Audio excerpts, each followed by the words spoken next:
ያንተም መውደድ እኔ ያጥቼ ምን ዓለም አለኝ እኔማ። ቤታችንን ያው ሀዘን ቢያንኳኳም ግን ደግሞ በዛው ልክ ደግሞ ደስታ ይዞልን መጥቷልና በጣም ደስ ብሎኛል። ማለት የምር ትላንት ስሜቴን መግለጽ አልቻልኩም ነበረ። ሰፊና ጥልቅ ነው መውደዴ እመነኝ ከባህር ይልቃል። ቢወጡት ቢወርዱት ድካም ነው አትልፋ ማመኑ ይቀላል። የሽምገል አይደለም ከልቤ ያደረውም እውነት እስካሁን ቃላት አይገልጹትም መጠኑን። ወድሃለው ስል ስሜቱን በቃ ታስበው ይቅር እምላለው ወድሃለው። ልጃችን ሲወለድ ማለት ነው ቤተሰቦች በጣም ደስተኛ ነን አሁን ላይ አይደል? ማለት ነው በቃ አሁን ላይ ስለቆምን ብቻ እግዚአብሔር ይመስገንና በጣም ደስ ብሎናል የምር ስለሆነው ነገር። ሰላም እንዴት ናችሁ? ውድና የተከበራችሁ ሁላችንም ቤተሰቦች ደህና ናችሁ? እንዴት ናችሁ? እኔ ደህና ነኝ፣ እግዚአብሔር የተመሰገነ ይሁን። ዛሬ እንግዲህ በጥሩ ነገር ተመልሰን መጥተናል። ማለት ያው የትላንቱ ቪዲዮ ብዙዎቻችሁ አይታችኋል ብዬ አስባለሁ። ከቤኪ ጋር ሰላም ፈጥረናል። አሁን ላይ ጥሩ ሁኔታ ላይ ነው ያለነው። ቤኪም ያው ትንሽ በህይወቱ ላይ የተፈጠረው ነገር ከባድ ቢሆንም ያው እግዚአብሔር ደግሞ ሁሉንም ነገር የሚያደርገው በምክንያት ነውና ምናልባት እንዲማርበት አድርጎታል ብዬ አስባለሁ። ምናልባት ይሄ ነገር የመጣው የኛን ሰላም ፈልጎ ይሆናል እግዚአብሔር የሚል ነገር ጭንቅላቴ ውስጥ መጣና ያው በጣም ብዙዎቻችሁ አይታችኋል። ቤኪ ሰሞኑን ብዙም ልክ አይደለም። ያው የተፈጠረውን ነገር ደግሞ ሚዲያ ላይ ማውጣት አልፈለገም። ግን ያው እንደምታዩት ሰላም እንዳልሆነ ይታወቃልና ነገር ግን ያው ነገሮች ቢፈጠሩ ለሰላም ሆኑ የኛ ፍቅር እንዲመጣ አደረገና እግዚአብሔር ለሁሉም ነገር ምክንያት አለው። የሆነው ነገር እንዳልኳችሁ ከባድ ቢሆንም አሁን ላይ ጥሩ ሁኔታ ተፈጥሯል። በጣም ደስ ብሎኛል። ማለት የምር ትላንት ስሜቴን መግለጽ አልቻልኩም ነበረ። የምር ማመንም አልቻልኩም። አንደኛ ነገር በቃ ቤኪም እንደዛ ሆኖ ሳየው በጣም ደንግጬ ነበር። ሁለተኛ ነገር ያለኝ ቃል ምናምን የነገረኝ ነገር በቃ አስደነገጠኝና ምንም ስሜቴን ለመግለጽ በቃ በጣም ከበደኝ በሰዓቱ ማለት ነውና ዛሬ ለእናንተ ስለሆነው ነገር ስላለፈውም ነገር ለእናንተ ምስጋና ማቅረብ ፈልጋለሁ። ብቻ ስለ ሁሉም ነገር ማመስገን አለብኝ ብዬ ስላሰብኩኝ ዛሬ አንድም የምስጋና ቪዲዮ ለእናንተ ለመስራት ነው የመጣሁላችሁና የኔ ውድ ቤተሰቦች የምር ከጎኔ ስለሆናችሁ ስላገዛችሁኝ እንደ እህት እንደ ጓደኛ በቃ እንደ እናት በጣም ብዙዎቻችሁ ከጎኔ ሆናችሁ በውስጥ መስመር ስትጽፉልኝ፣ ስትደውሉልኝ፣ ስለሆነው ነገር ሁሉ ስታማክሩኝ በቃ ይሄ ነው እያላችሁ መንገድ ስታሳዩኝ ለነበራችሁ በሙሉ የምር እግዚአብሔር ያክብርልኝ። በጣም ነው የማመሰግነው። ለእናንተ የምር ምስጋና ብቻ ያንስባችኋል። የምር ማለት ነው። በጣም ነው የምወዳችሁ፣ በጣም ነው የማከብራችሁ። እንዳከበራችሁኝ እግዚአብሔር ያክብራችሁ። በቃ ሌላ ምንም ልል አልችልም። በጣም ነው የማመሰግነው። ከዛ በመቀጠል ደግሞ በዚህ ጉዳይ ያው እንዳልኳችሁ ለኔ የሚሆነኝንም የማይሆነኝንም ለኔ ጥሩና መጥፎ የሆነውን ሰውም ለይቼበታለሁ ብዬ አስባለሁና ከጓደኛ የለየውበት ከዘመድም ዘመድ የለየውበት ጊዜ ነውና በዚህ ጊዜ አብራችሁኝ ከጎኔ የነበራችሁ ጓደኞቼ፣ ወዳጅ ዘመዶቼ ሁላችሁንም ከልብ አመሰግናለሁ። የምር የማያልፍ ቀን ይመስል ነበረ። በጣም ጨለማ ነበረ። ታውቃላችሁ ብዙ ነገር አሳልፌያለሁ። የምር ከካሜራ ውጭም ደግሞ የምር ማለት ምናልባትም ተቀርጾ ለእናንተ ያላያችሁት በጣም ብዙ ስቃይ አሳልፌያለሁና ከዛ ሁሉ ስቃይ በኋላ ግን ዛሬ በደስታ መገናኘታችን በጣም ደስ ይላል እና እንዳልኳችሁ በቃ ከጎኔ ለነበራችሁ በሙሉ ሳላመሰግን ማለፍ አልፈልግም። በጣም ነው የማመሰግነው። እናንተንም እንደዛው ማለት ነው እና የኔ ውድ ቤተሰቦች ዛሬ እንግዲህ የደስታችንን ጊዜ በደንብ ለማጣጣም ጥሩ ጊዜ አብረን ለማሳለፍ ቤኪ ጠርቻለሁ። እንደምታዩት ያለውበት ቦታ ነፋሻማ አየር ያለበት ያው ባህር ዳር የምትታወቀው በጣና ነው። ከጣና ዳር ሁነን በዚህ ደግሞ ብቻ በጣም ደስ የሚሉ ነገሮችን እያየን በጣም በጥሩ ንፋስ ጥሩ ነገሮችን ለማሳለፍ ዛሬ ቤኪ ጠርቻለሁ። ከጠራሁትም በኋላ ደግሞ ሲመጣ አብረን ጥሩ ጊዜያቶችን እናሳልፋለን እና የኔ ውድ ቤተሰቦች እስኪ ቤኪ እስከሚመጣ አብረን እንጠብቀው።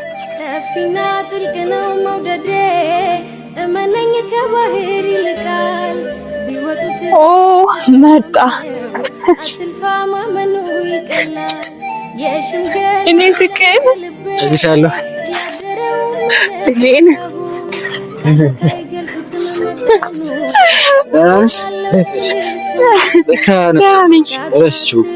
ልጄን እያልኩ ነበር አልሰማኝም እጄን ያልሽ ነበር ይመስል ልጄን ያልኩ ልጃችን ዛሬ አቃል ደህና ነሽ? ደህና ነኝ ሰላም አለው አብሮክሻል እስኪ አረፍ እንበል ቤተሰቦች አሉ ና እሺ እንዴት ነሽ? ቀኝ ነበር ደህና ነህ? ሁሉ ሰላም ዘገየህብኝ እኮ አዎ አባቴ ላድርግልሽ እንደው ተመቸህ? ቅድም አቡናል እኮ እስኪ መጀመሪያ ግን ሰላም እንበላችሁ ቤተሰቦች። እስኪ በላ ሰላም ሰላም፣ እንዴት ናችሁ? ውድና የተከበራችሁ የኛ ቤተሰቦች ደህና ናችሁ ወይ? ደህና ናቸው። በምን እርግጠኛ ነሽ? እኔ እርግጠኛ ነኝ ምንም እንደማይነካቸው ክፉ። እና ቤተሰቦች ያው እንግዲህ ትናንትና በተለቀቀው ቪዲዮ በጣም ብዙዎቻችሁ ሀሳብ እየሰጣችሁ ነበረ። ያው የሳቃችሁም አላችሁ ይሄ ነው አይደለም የሚሉ ማለት በረከት ነው ወይስ ማን ነው ምናምን ነገር በዚህ ማለት ነው። እና በጣም ብዙዎቻችሁ ደግሞ አምሮብሃል ብላችሁኛልና በጣም ነው የማመሰግነው። ምን አጋጥሞት ነው ምን ሆነ ነው ምናምን ይልም ብዙ የምሬን ነው። ሲጀመር እኔ ሰሞኑን በሆነው ነገር መሲ ወዳጀንም ጠላቴንም ያየሁበት ማለት ወዳጀንም ጠላቴንም ስልሽ ጠላት ኑሮኝ ማለት አይደለም ግን ማን ለኔ ያስባል? አዎ በቃ ማለት አሁን ለኔ ይጨነቃል የሚለው ነገር አሁን እኔ ማለት ሚዲያ ላይ ማውራት አልፈልግም። ለዳኒም እያልኩት ነበር። ዳኒም አግኝቼዋለሁና ለሱም እያልኩት ነበረ ሚዲያ ላይ ማውራት አልፈልግም። ግን ትንሽ ያጋጠመኝ ችግር ያው እኔን ማለት ራሴን እንዳያድርጎኛል ምናምን እያልኩት ነበርና ምን ልላችሁ ፈልጌ ነው ቤተሰቦች ማለት ፕሮፋይሌ ያው ጥቁር ነበረ። የዩቲዩብን ነው ያላደረኩትኝ። የዩቲዩብንም እናንተን ማስጨነቅ ስላልፈለኩ ነው እና ያለውበት ቦታ አይመችም እሱን ለማድረግና በዛ ሰዓት ማለት ነው በጣም ብዙ ሰው የምር ስለኔ እንኳን እኔ መኖሬን እንኳን ቼክ ያደረጉኝ ብዬ ያስብኳቸው ሰዎች ራሱ ኢንቦክስ አድርገውልኛል። የምር ደውለዋል ሁላ ማለት ነውና በጣም ነው የማመሰግነው። የምር ይሄ ቪዲዮ ስለምታዩት ከልብ ነው የማመሰግናችሁ። የኔ መጨነቅ ወይ ደግሞ የኔ ሀዘን እናንተን ያሳዘናችሁ ከልብ አመሰግናለሁ። ከዛ ውጭ ደግሞ ይጠይቁኛል ብዬ አሰብኳቸው ራሱ ነበር ግን አልጠየቁኝ። አይገርም? ሰው ልጅ ግን ማለት እኔ ለምንድን ነው የሆነ ችግር እኮ እንደዛ አሁን ለምሳሌ ሰው በጥሩ ጊዜ አብሮት የሆነውን በደስታው ጊዜ በቃ ብር ባለው ጊዜ ምናምን በተዝናና ጊዜ አብሮ ያለ ጓደኛ አይደለም። በጣም ጓደኛ የምትለየው ክፉ ጊዜ ላይ ሲመጣ ማን ከጎን ይሆናል አይሆን የሚለውን ነገር የዛኔ ነው የምትለየው ብዬ አስባለሁ። እኔ እንደኔ ማለት ነውና ምናልባት በጥሩ ጊዜ አብረው የነበሩ ሰዎች ዛሬ ላይ ይጠይቁኛል ብለህ ስታስብ በጣም በቃ መሲል የምር ማለት እኔ አሁን ለምን መሰለሽ እንዳልሽው እኔ ይጠይቁኛል ብዬ ያሰብኩት ብዙ ነገሮችን አሳልፈናል። ስለዚህ የኔ ሀዘን ለነሱ እንዲያውም ሀዘን ነበር የሚመስለኝ። እንዲያውም የገረመኝ እኔ በስራ ማለት ነው ማለት አንድ ቀን ነው ማለት የተወሰኑ ልጆች የሆነ በቃ ማለት በስራ ነው አንዳንድ ቀን የተገናኘ ነውና ሲጠይቀኝ በጣም ገረመኝ የምር እንዲያውም ማለት ነው ትንሽ የቤተሰብ ችግር አጋጥሞኝ ነው ብዬ እንኳን ቴክስት መልሼለት ምንድነው የተፈጠረው 3-4 ቴክስት አረ መልስልኝ አስቢ እስኪና እንደዚህ አይነት ሰዎችም አሉና አንዳንዴ መጥፎ ነገር ሲያጋጥመን ማለት ማማረር የለብንም። ምክንያቱም እግዚአብሔር ያለው ነው የሚሆነውና በዛ መካከል ግን ብዙ ነገርኛ ሊያስተምረን ሞክራል። እኛ ግን ስለማንረዳ ነው። ለማንኛውም እኔ ፍቅር አላስጨንቅሽ እና እንዴት ነሽ? ደህና ነኝ። ሰላም ተረጋግተሃል አይደል? አዎ እግዚአብሔር ይመስገን ለበጎ በጣም ደስ ብሎኛል። ያው ለቤተሰቦችም እየነገርኳቸው ነበረ። ያው ትላንት የደስታችን ቀን ነበረ። ያው ምንድነው የሰው ልጅ ምን ይላል ሰርግም ሞትም አንድ ነው ምናምንም ይባላልና ምናልባት ቤታችንን ያው እንዳልኳችሁ ሚዲያ ላይ ማውጣት ባንፈልግም ቤታችንን ያው ሀዘን ቢያንኳኳም ግን ደግሞ በዛው ልክ ደግሞ ደስታ ይዞልን መጥቷልና እግዚአብሔር ይመስገን። ስለተሰጠንም ስላልተሰጠንም ነገር ማመስገን አለብን። ማለት እግዚአብሔር ከኛ የሆነ ነገር ሲያርቅ ከኛ የሆነ ነገር ሲወስድብን ለኛ ስለማያስፈልገን ነው። ለኛ የኛ አጥፊ ነገር ስለሆነ ነው እግዚአብሔር ለኛ ያልሰጠንና ለተደረገልን ነገር ብቻ ሳይሆን ላልተደረገልን ነገር ማመስገን አለብንና ስለ ሁሉም ነገር እግዚአብሔር ይመስገን። በቃ አሁን ላይ ስለቆምን ብቻ እግዚአብሔር ይመስገንና በጣም ደስ ብሎናል። የምር ስለሆነው ነገር በጣም ደስተኛ ነን አሁን ላይ አይደል? አናት ነው። ቦታ አሪፍ ነው። በጣም ንፋሱ ምናምን ችግር የለውም። አሁን ነው በነገራችን ላይ ንፋስ የሆነው አሁን ነው። ማለት እንደምታየው ቀትር ነውና ንፋስ አይሆንም ብዬ አስቤ ነበር እንደዚህ ለብሼ የወጣሁት። ከዛ እንግዲህ ከዚህ ከመጣሁ በኋላ ወደዛ ጣና አለ ምናምን አስበው እዚህ ጋር ነው። ኧረ ምች እንደሚላሽ እስኪ እንንቀሳቀስ እና ባይዘዌ ዛሬ ወደ ቤተሰቦች እንግዲህ እንደምታዩት ከመሲ ጋር ጥሩ ጊዜ ለማሳለፍ ወደዛ ወኪልነር ተቀጣጥረናል እና እያሳለፍን እንገኛለን ማለት ነው። በሚገባ መሲ ወይ አሁን አልናገር ግን የሆነ ነገር ስለዚህ ነገ እደውልልሻለሁ። ተዘጋጅ። ስለምን እንደሆነ እንዳትጠይቂ። ስጦታ ነው፣ ሰርፕራይዝ ነው። ባዶ ሰርፕራይዝ ነው እንደዚህ አይነት ይባላል። እሺ እና ወዴት እንሂድ? ወደዛ ምን እንሂድ? እንዴ እናሳያቸው። ወደዛ ወደዚህ እንኳን አይመች፣ በዚህኛው ለማለፍ የሚመች አይመስለኝም። በጣም ያስፈራል። በሳር ውስጥ ገባ ሰው ወደ እየነገርኩ ነበር እኮ በዚህ ለመምጣት አይመችም። ሳራ ሳይከት እንዛቂ አዘሎን ወጣ አሁን ልጃችን ሲወለድ ማለት ነው ቤተሰቦች ልጃችን ሲወለድ በሲቁጣው ከስ እንደዚህ ይዘ ያደርጋሉ ለስኪና